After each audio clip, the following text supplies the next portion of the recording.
दोस्तों हमारे चैनल दर्पण ज्ञान सागर में आप सभी का स्वागत है। तो सभी भाइयों को जय श्री राधे जय श्री कृष्णा। तो दोस्तों आज का प्रसंग है कि एक पनिहारी के 4 प्रश्न। पहला प्रश्न, इस संसार में केवल 2 ही मेहमान हैं। दूसरा, इस संसार में केवल 2 ही सहनशील हैं। तीसरा, इस संसार में केवल 2 ही हठी हैं। चौथा, इस संसार में केवल 2 ही मूर्ख हैं। तो दोस्तों पनिहारी के चारों प्रश्नों का रहस्य जानने के लिए आप हमारी वीडियो के अंत तक बने रहें। तो वीडियो शुरू करने से पहले मेरा आप सभी से अनुरोध है, यदि आपने अभी तक हमारा चैनल सब्सक्राइब नहीं किया है तो प्लीज़ आप हमारे चैनल को अभी सब्सक्राइब कर लें, क्योंकि आपका एक सब्सक्राइब हमारे लिए बहुत ही महत्व रखता है। देखिए दोस्तों, एक बार महाकवि कालिदास रास्ते में जा रहे थे। उनको बहुत तेज़ प्यास लगी। वहाँ पर एक पनिहारन पानी भर रही थी।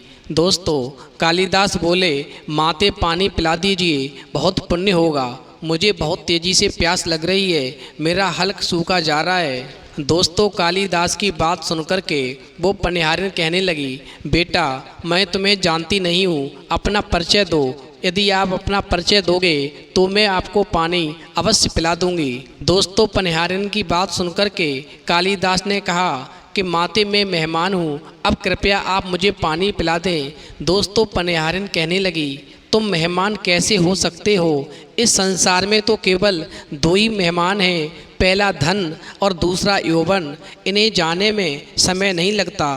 तुम सत्य बताओ, तुम कौन हो? दोस्तों पनिहारन के तर्क से पराजित कालिदास अवाक रह गए और कालिदास कहने लगे, तो ठीक है, मैं सहनशील हूँ, अब आप मुझे पानी पिला दें, मुझे बहुत तेज़ी से प्यास लग रही है। दोस्तों पनिहारन कहने लगी, नहीं, आप अब भी मुझसे झूठ बोल रहे हो। इस संसार में सहनशील तो केवल 2 ही हैं। पहली धरती जो पापी पुण्यात्मा सबका बोझ सहती है, उसकी छाती चीरकर बीज बो देने से भी अनाज के भंडार देती है। और दूसरे पेड़ जिनको पत्थर मारो फिर भी मीठे फल देते हैं। तुम सहनशील नहीं हो, सच बताओ फिर तुम कौन हो? तुम मेरे साथ में छल करने की कोशिश कर रहे हो, तुम मुझसे झूठ क्यों बोल रहे हो? और जब तक तुम मुझे सच नहीं बताओगे कि तुम कौन हो, तब तक मैं तुम्हें पानी नहीं पिला सकती।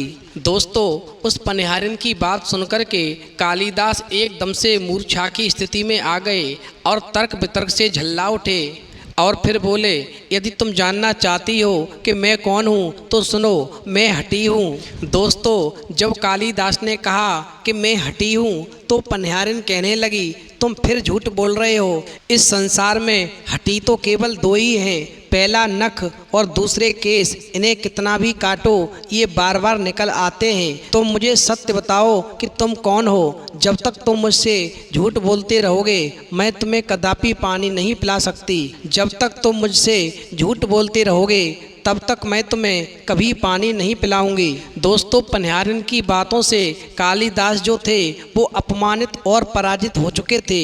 अब कालिदास ने कहा, तो फिर समझ लो मैं मूर्ख हूँ। तो पनिहारन कहने लगी, नहीं, तो मूर्ख कैसे हो सकते हो? इस संसार में मूर्ख तो केवल 2 ही हैं, पहला राजा जो बिना योग्यता के भी सब पर शासन करता है, और दूसरा दरबारी पंडित जो राजा को प्रसन्न करने के लिए गलत बात पर भी तर्क करके उसको सही सिद्ध करने की चेष्टा करता है। अब दोस्तों पनिहारन की बात सुनकर के कालिदास चक्कर में फंस जाते हैं। वो बहुत परेशान नज़र आने लगते हैं। अब वो क्या करें क्या ना करें, उनकी समझ में कुछ भी नहीं आता है।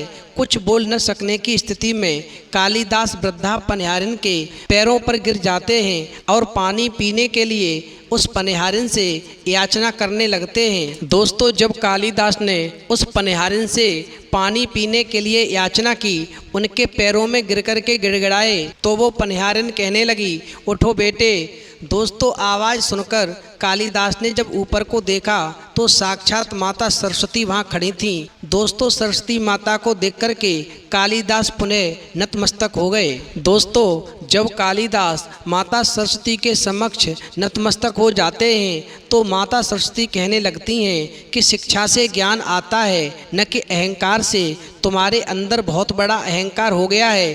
तूने शिक्षा के बल पर प्राप्त मान और प्रतिष्ठा को ही अपनी उपलब्धि मान लिया और तू अहंकार कर बैठा, इसीलिए मुझे तुम्हारे सामने तुम्हारी आंखें खोलने के लिए ये स्वांग रचना पड़ा। दोस्तों, कालिदास को अपनी गलती समझ में आ गई कि अहंकार कभी नहीं करना चाहिए और फिर वो भरपेट पानी पी कर के आगे को चल पड़े। तो दोस्तों, इस कहानी से हमें ये सीख मिलती है कि विद्वता पर कभी भी घमंड नहीं करना चाहिए। घमंड विद्वता को नष्ट कर देता है। दोस्तों, दो चीज़ों को कभी व्यर्थ नहीं जाने दें। नंबर 1 अन्न के कड़ और नंबर 2 आनंद के क्षण। जो इन दोनों को व्यर्थ जाने देता है उसका जीवन विकृत हो जाता है। तो दोस्तों, आज से प्रतिज्ञा करें कि कभी भी आप अपने अंदर किसी भी प्रकार का अहंकार उत्पन्न नहीं होने देंगे। जिनके अंदर अहंकार उत्पन्न हो जाता है उनका जीवन बर्बाद हो जाता है, वो अपने जीवन में कभी कुछ नहीं कर पाते।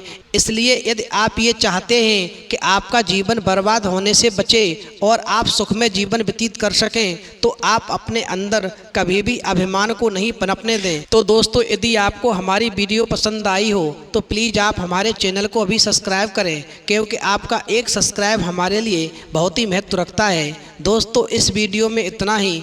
फिर मिलेंगे एक नई वीडियो में नए प्रसंग के साथ। तब तक के लिए जय श्री राधे, जय श्री कृष्णा।